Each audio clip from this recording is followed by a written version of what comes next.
Hi, everybody. Welcome to Sheridan Tomorrow. The pandemic these past few months has tremendously changed what we do as a society and how we work. In fact, this show is no exception. We recorded this show here in my home office and interviewed our guests using all the tools you've likely become quite familiar with, like Zoom. It's an amazing shift on how we do television and is also an example of how we're shifting the way we deliver post-secondary education. Just to remind you of the timeline, it was back on Thursday, March 12th, when we learned Ontario was shutting down all schools for 2 additional weeks past the March break week, which was about to begin. Sheridan quickly suspended classes for 1 week in order to better assess the situation. And campuses have remained closed ever since, along with all Ontario schools. Sheridan's President and Vice Chancellor, Dr. Janet Morrison, talked to us about the first few critical days after the state of emergency was declared here in Ontario and what it meant for thousands of students and teachers. Within about 3 days of that announcement, most post-secondaries in the province of Ontario had determined that they would pivot to alternate delivery. And certainly, Sheridan followed suit on the premise that we would navigate the pandemic, the emergency, grounded in principles. And the first principle has always been the safety and well-being of our entire learning community. And as a consequence, being physically gathered together was really understood to be just not possible. And this was immediately prior to the emergency order, but it was imminent. And so with that decision made, over the course of about 5 days, we transitioned just over 3,000 courses to an online or alternate delivery mode.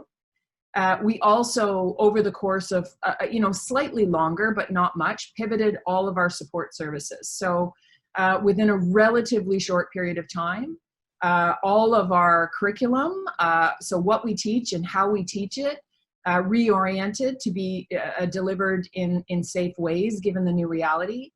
And all of our support services, including things like counseling, academic advising, health services, recreation, library and learning services, tutoring, pivoted quickly so that they were available for students notwithstanding the physical closure of the campus.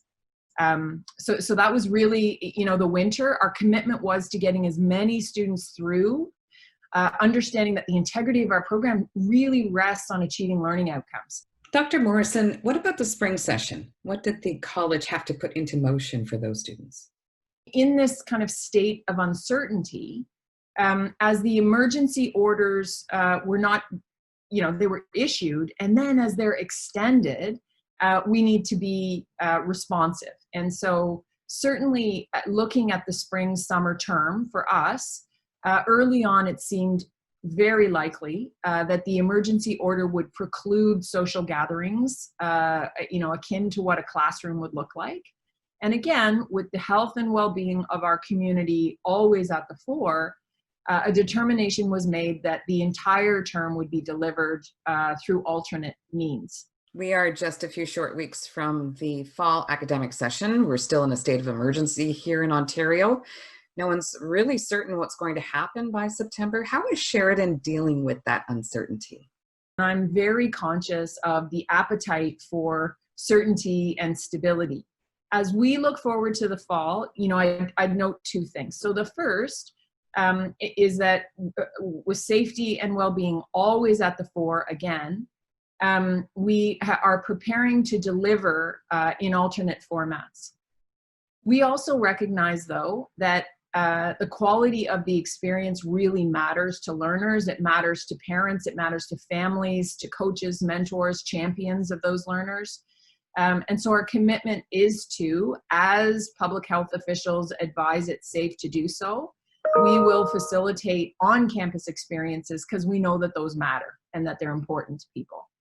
To prepare ourselves for the fall, we're spending lots of time this summer with faculty members, capitalizing on what they learned through the end of the winter term and the spring and summer term too, and trying to figure out how to optimize delivery in this new space, again, using a multitude of different mediums, such that engagement is maximized. And my entire professional life has really been focused on figuring out how do you promote learning in the post-secondary environment. And what I know is that engagement is the key. So you heard Dr. Morrison mention a number of times the health and safety of staff, faculty, and students being a priority for the college. But what does that look like exactly? Not all programs can be delivered online. College administration is obviously very aware of that. And we're certain this is something you've thought of either as potential students or as the parents of students. We talked with Catherine Cameron, who is Sheridan's Chief Risk Officer, about what September will look like this fall on campus and the months following as Ontario starts to reopen and potentially face another wave of the virus. Our plan aligns with a plan that was developed collaboratively with the 24 colleges in Ontario, and also aligns with the province's framework and roadmap for reopening of Ontario. So that's why we've planned for a staggered reopening of our campuses. So first you'll see essential workers to keep our operations running, then individuals involved in research that support pandemic research efforts. The next layer is faculty and staff getting ready for academic delivery, and then identified groups of students. And then when we're back open and normal, or what our new normal is going to be, visitors to campus. Such a big undertaking when you think about the thousands of students, faculty, and staff employed at Sheridan. What are the types of scenarios you've had to work out for this new reality? So we're looking at changes to our campus that will allow us, foremost, to protect the health and safety of everybody that comes on campuses. So we have an operational plan that is looking at making changes to our spaces and infrastructure that limits to the greatest degree possible any transmission of the disease, while making sure we still have a safe place to work and learn, and creating an optimal student experience. So we're trying to avoid those cycles that you hear about of opening and closing and opening and closing. And on again, off again, state of emergency in Ontario would wreak havoc on so many industries and businesses, not to mention our economy. Sheridan is planning for a seamless academic year, regardless of what happens with COVID-19. Sheridan was founded in 1967 and is one of Ontario's leading post-secondary institutions. In fact, it is world-renowned, educating about 25,000 full-time students and 19,000 part-time students every year on campuses in Oakville, Brampton, and Mississauga. As we continue to deal with this pandemic, all Sheridan campuses will prioritize teaching spaces for students who need to undertake academic activities that can't be evaluated or taught remotely. So you will still see some face-to-face learning going on, but with proper distancing and health being a priority. Here again is Catherine Cameron. Coming onto campus, first of all, for those students, there'll be a specific place to come on campus. There'll be a specific place to leave campus, and lots of direction, a lot like you see at the grocery stores now, where go down this hall, get there, this hall is one way, this staircase only goes up, this staircase only goes down, all of those pieces. Washrooms, limiting the number of people that are using those washrooms, and trying to make sure that we're doing extra cleaning in those washrooms near where students might be undertaking their learning. And if they have to stay on campus, we'll have things open so they can grab something to drink or something to eat. It'll just be more staggering of the lines, so people aren't too close up together waiting to get that morning coffee. It'll be more of that 6-foot rule. So obviously the other big hurdle, tuition. How to pay for that tuition with fewer summer jobs available to Ontario students. A number of initiatives have been launched by both the Ontario government and the federal government. Back on May 20th, the provincial government opened the window for OSAP applications, which is the Ontario Student Assistance Program for the 2021 academic year.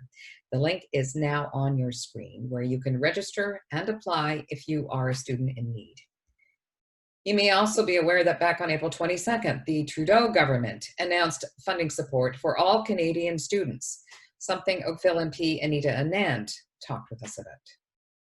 Our government understands the position that students are in during this difficult time and the unique challenges that students face as you move through an academic career.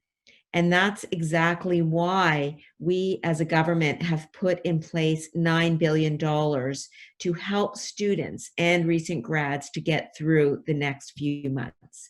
We are working to ensure that students and recent graduates have access to employment opportunities and economic supports.